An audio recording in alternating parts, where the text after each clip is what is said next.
normally nobody puts out a manual of like, here's all my security features. So it's kind of like a how-to guide for counterfeiters. Like, oh, I can mimic this one. I can mimic this one. I can mimic this one. That won't be tricky. There's literally everything in it about microprint and race print and just everything. And I was like, why would you put that in an informational video? So I'm not saying it's an own goal, and I understand they're trying to assure the public, but I think the instructional video, from my experience, goes a little bit far with what they disclose. The Imitation Nation podcast covers all things counterfeit, hosted by Shabir and Bersafdar of the Partnership for Safe Medicines and Sven Bergman of Venture Global. All statements are their own and not the opinions of their employers. Welcome back, Sven and everyone else, to Imitation Nation number 18. I will point out that we are not numbering the emergency podcasts. So if you count them that way, it says number 19. But I'm calling this 18, and you can't stop me. Very good. All right. Well, so for me, before we get into the pod, as you saw last week, I was in Washington, D.C. and was invited to present at the National Law Enforcement Memorial for the 9/11 Memorial presentation.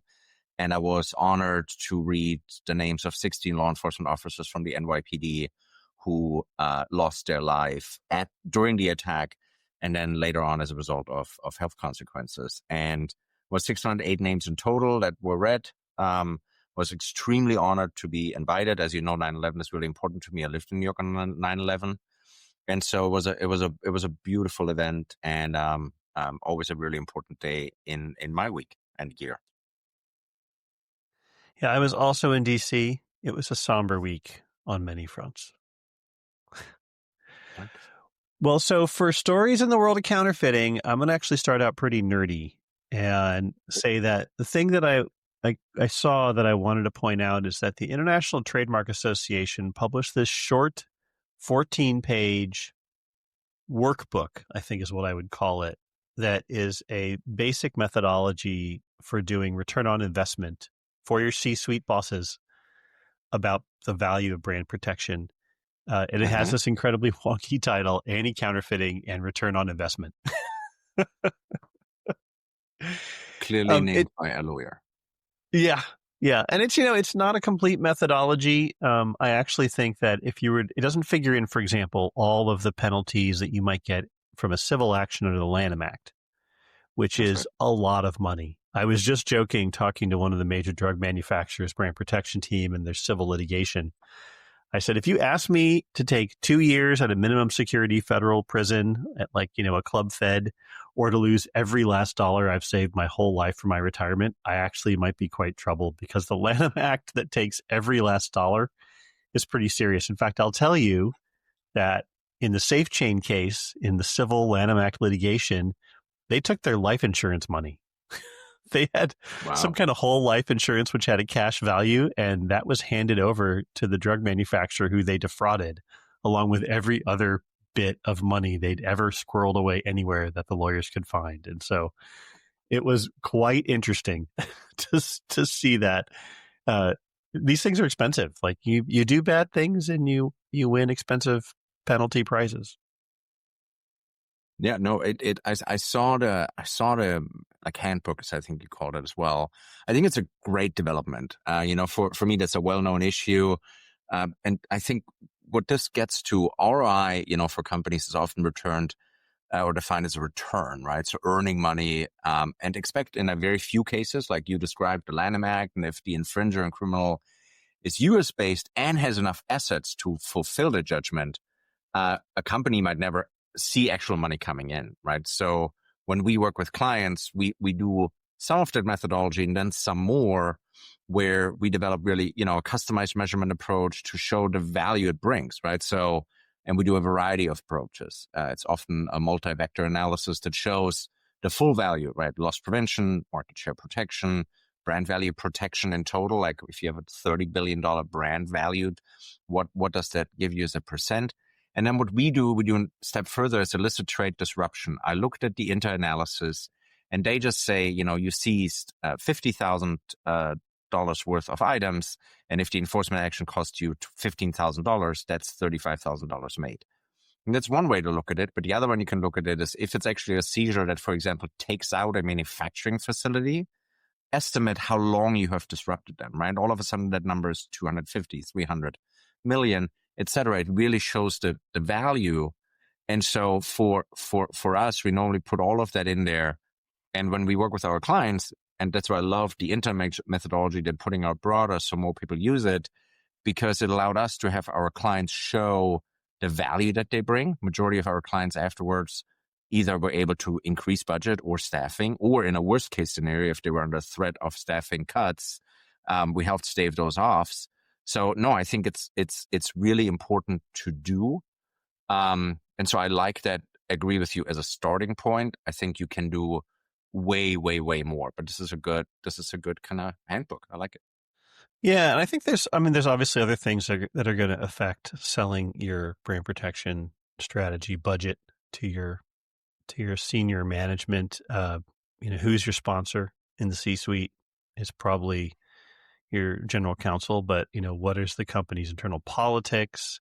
But I think also there's probably some good work, and I think everybody knows each other in their niches, but I think all the brand protection teams know all the other brand protection teams in the drug manufacturing world. And so they know how many people they have and they're conscious of it. And so showing that you live outside of the baseline, perhaps below the average size of a brand protection team budget, is probably also an important thing that isn't mentioned in this INTA handout, but is probably useful for making your case to the C-suite in your company. Agreed. All right, what did you see in the news this week, Sven, that caught your eye in the anti-counterfeiting space? So in the news, and this goes to as folks know from my LinkedIn, I worked for Altria Philip Morris for years. I still work in the space on anti-illicit trade of tobacco. And, it's one of those not well known, but massive illicit markets in the world. It's probably one of the quite honestly oldest illicit markets, because tobacco has been smuggled basically since it was invented. And so the news was that the U.S. Department of Health and Human Services, together with U.S. FDA, as well as Customs Border Protection, the Marshal Service, ATF, announced the seizure of nearly 5 million units of unauthorized e-cigarettes with an estimated market value or retail value of $87 million. That's the largest seizure ever of any kind of this. It was simultaneously then enforced across, there were enforcement actions across the United States. The seizures also happened at distributors and retailers in North Carolina, Arizona, Illinois, New Jersey, Georgia, and Florida. So for me, as I work in the space, this is a fantastic development. So let me quickly catch the audience up why this matters. So first of all, why vapors, why can they be illicit? So they're not traditional counterfeit because they don't counterfeit existing brands, but every product needs to be authorized by the FDA. They have to receive a market order authorization. And what happened is that basically all flavored products, vape products in the United States are banned. So therefore, no flavored products are authorized. And it was roughly the same time where, due to Juul's near downfall with the Ivali lung case, had really, really lost a lot of market standing. And so, as we always discuss on this pod, if there's a void, illicit actors will immediately flow in to fill the demand. And so what you have now is you have about 70 to 85% of that marketplace being illicit, meaning they're not authorized, they're not supposed to be here, they have unknown substances, they have insane nicotine levels, they have banned flavors, child attractive packaging, even have games on these vapor products. It's an insane market, but it's roughly $7 to $8 billion in size, right? So it's very, very, very high. And because 70 to 85% of that volume is illicit, meaning if you right now in California go into your local bodega store, you will see all of these vapor products. They're all illicit. And because they're so public and prominent, nobody thinks they're illicit. For example, one very highly placed law enforcement official, who shall not be named, during a briefing, pulled a vape out literally and said, "Oh, these are illegal." And we're like, yeah, you shouldn't be using this.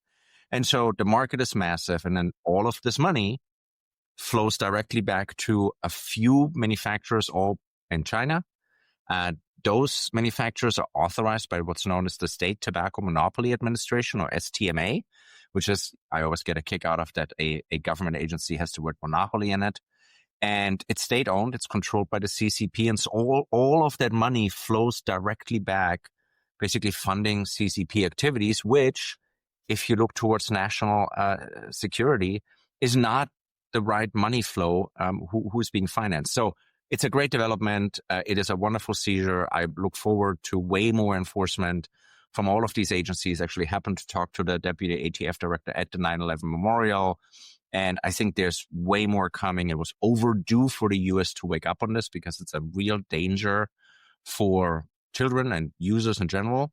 And so great development. I know this is not your kind of daily work, but it's my daily work. So for me, this was terrific.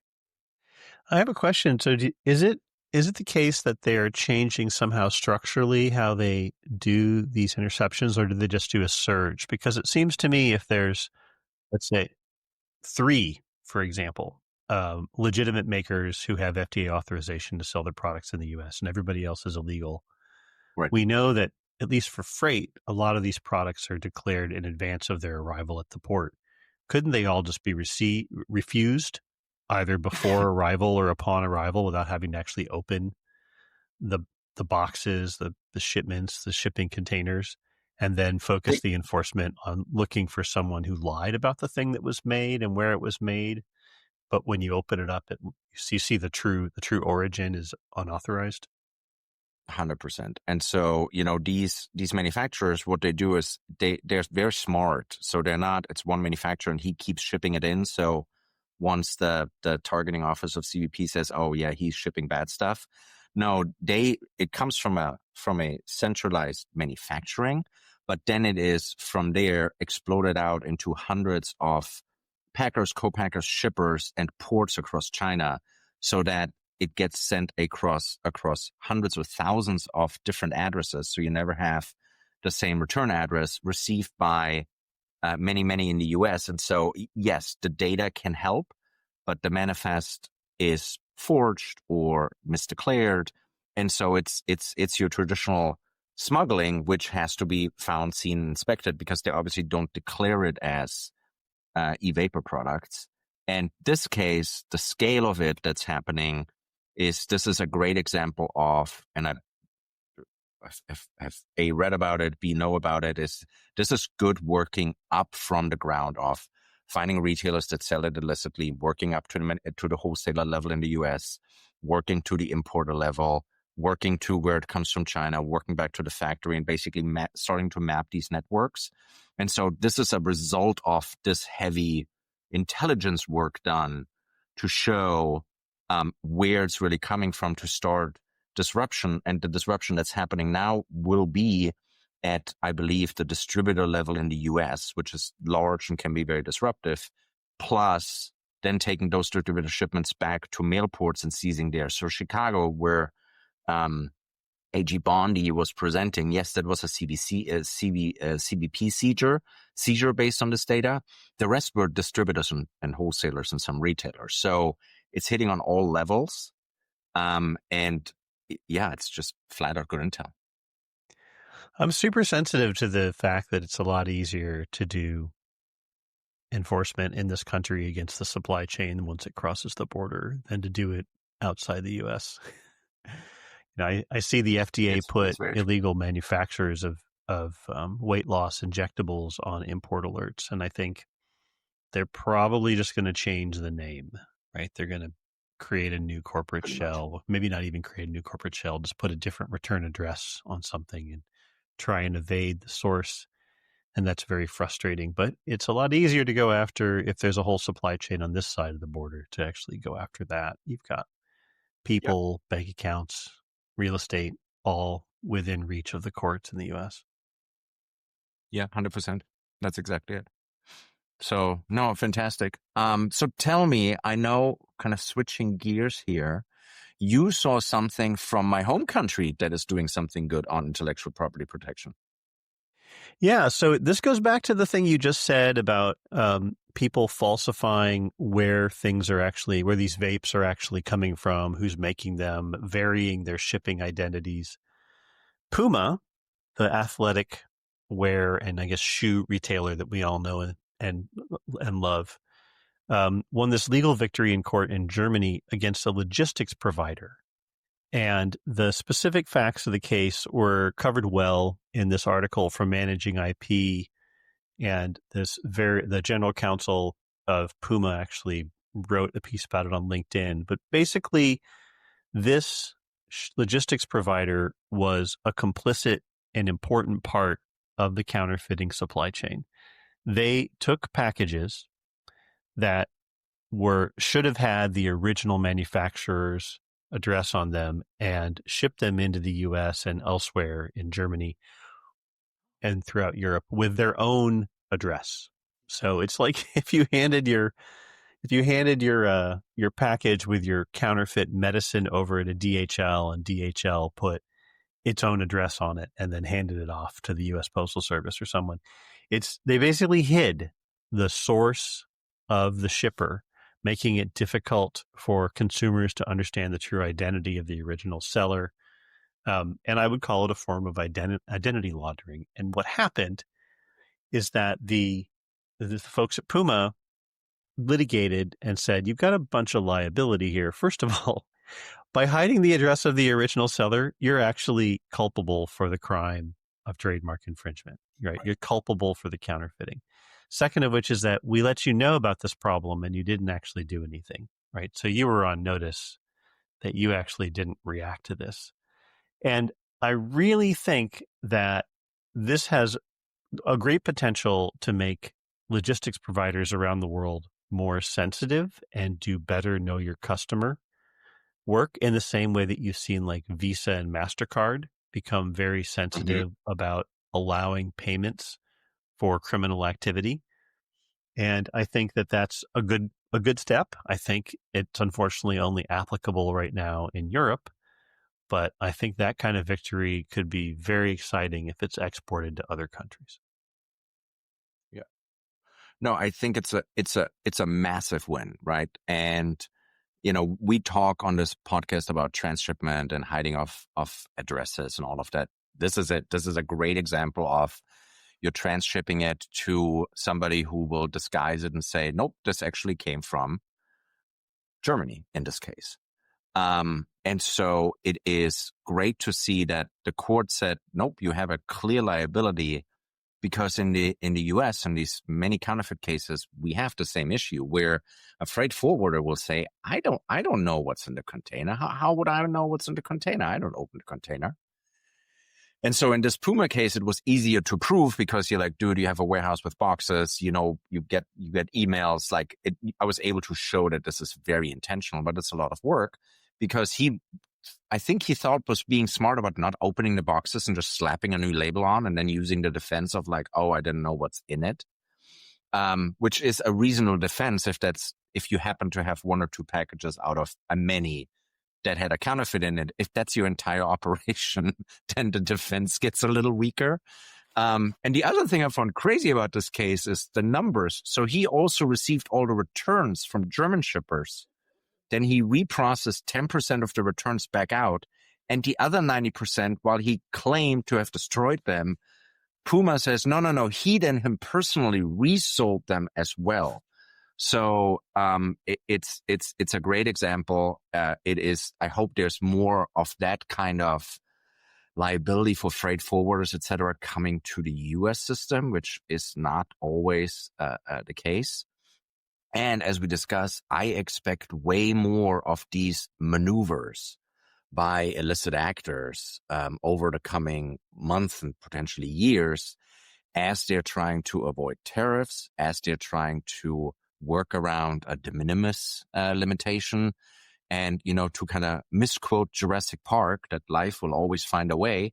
Illicit trade will always find a way. They're very, very good at looking exactly where the rules are, where the loopholes are, and say, cool, I can use this little loophole. For example, here, DHL had built a good system and saying, nope, you have to have a German return address. They're like, great, we'll open a warehouse in Germany. So it's that you can never underestimate the inventiveness or ingenuity of criminals, unfortunately. Yeah, that's true. There's always going to be crime. My goal in the work that I do, and I hope that everybody else does in this space, is to just make it harder for for criminals to do it, so that it doesn't become the norm, and just try and make it more and more difficult for the criminals to get it done, just so that you can target your efficiency of your resources better. What do we have in the quick news before we break? In the quick news, we have a couple of them. I'm going to pick a couple of ones that I really enjoy. I'm going to obviously have to talk because I know you love it when I say it. They were fake Labubu dolls, and they're so prominent in Europe right now. There's a great piece that we have. It's just for entertainment. That the fake Labubu dolls are the most dangerous counterfeit toy ever seized. Which I don't know if that's accurate, but basically, the thing is with these dolls, apparently little pieces fall off and are a massive choking hazard to children. And so Europe is having a surge of these fake dolls right now. And I thought that's very entertaining. What else did you see? I did just see a seizure in Greece of 2,500 shipping containers, which I'll Wow. put in the show notes, but it's massive. It's a massive ring.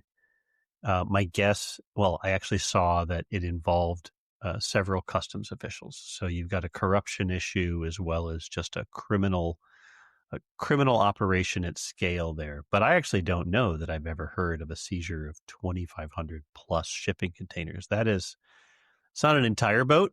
Maybe it is an entire boat. It's a lot. It is It's not an quite a entire lot. boat, but it's a lot. It's a lot of containers. It's a lot of containers. Yeah, I think it's believable that to get to that scale of crime, you're going to need insider assistance, and that's what they Yeah. found. So I'll link to that story in the show notes. I like that. Another one I saw in our reoccurring coverage of counterfeit money. Canada has the same problem. They're warning about very, very good $100 Canadian banknotes to circulate in Canada. The big irony for me on that is that in the announcement that this is happening, Bank of Canada also posted a very instructional YouTube video on how you detect and all the security features on the banknote. And here's my thing. I work in the space a lot. Normally, nobody puts out a manual of like, here's all my security features. So it's kind of like a how-to guide for counterfeiters. Like, oh, I can mimic this one. I can mimic this one. I can mimic this one. That won't be tricky. There's literally everything in it about microprint and raised print and just everything. And I was like, why would you put that in an informational video? So I'm not saying it's an own goal, and I understand they're trying to assure the public, but I think the instructional video, from my experience, goes a little bit far with what they disclose. Well, I noticed in some of the stories that you collected that there is a new task force between the folks at the DOJ and Homeland Security Investigations and Customs and Border Protection. And this is not surprising. And to me, in an era in which you've got a lot of new trade rules, a lot of new taxes, tariffs that have been implemented, you're going to see people, as we've talked about, trying to evade them, which means you're going to see crime. And so the fact that they've actually assembled a task force to try and take on these cases and to take leads from outside, from the public and from industries is great. I think that there's a lot of potential here. The folks at HSI, I'm a big fan of. They actually have done quite many medical counterfeit cases over the last 5 years. It's very exciting to see someone care about this topic that I care about a great deal and actually put their money in court where their mouth is. And so I think it's going to be a good development, and I'm glad to see them assembling this task force. Yeah, 100%. This is exactly, what we just discussed a minute ago on the other show. The collision basically of illicit trade and trade fraud as I start to misdeclare goods to move them across and avoid tariffs and smuggle a counterfeit in. Building a task force like this, spot on. Yeah, I'm glad to see that. Speaking, and then as a last story for me, about violating laws, Temu has agreed to a $2 million civil penalty for violating the Informed Consumers Act. This is the first I've seen of actually a penalty being applied for the Informed Consumer Act. So the Informed Consumer Act is supposed to be a know your customer requirement for web sellers to know who's selling on their platform. It's very interesting that Temu is the first one that received this penalty. I think this should be concerning for the likes of Walmart, Amazon, any other shopping platform. So this is, while it's only $2 million, it's a big development that is actually a civil fine being applied for this law. Yeah, I remember last year when I was on Capitol Hill talking about additional measures that I thought that platforms, marketplaces like eBay and Amazon should take to protect and work with brand protection teams and protect the public from counterfeits. Everyone said, well, let's see how the Inform Act works out. Let's see if that becomes a useful tool in fighting counterfeits and protecting brands on marketplaces. And I was like, well, nothing's happened yet. So this is the first, as you point out, this is the first real result that might argue that this is a good tool. And I also am excited to see if it's a one-off, if we're just punishing a Chinese marketplace, or if this is actually going to be used in other egregious situations as well. So good news. Hopefully not the last time we talk about penalties under the Inform Act. Yes, it would be lovely to have a law with teeth. So let's see where it goes. Yes, you can find us on Apple Podcasts, Spotify, on our website at imitationnation.com, and of course on our LinkedIn Imitation Nation page, which is probably the place that I would see your notes or questions or suggestions for a story you think we should cover, or if you think there's a guest that we should have on for an interview, which we haven't done yet, but we will do someday. Oh, they will come. We will build it. They shall come. Shabir, it was good talking to you. Please read us out. The Imitation Nation podcast is a production of Cause Stories and is the sole owner. Podcast production by Anna Rowland, management by Sarah Ember Safdar, and theme music written by Jonathan Boyle.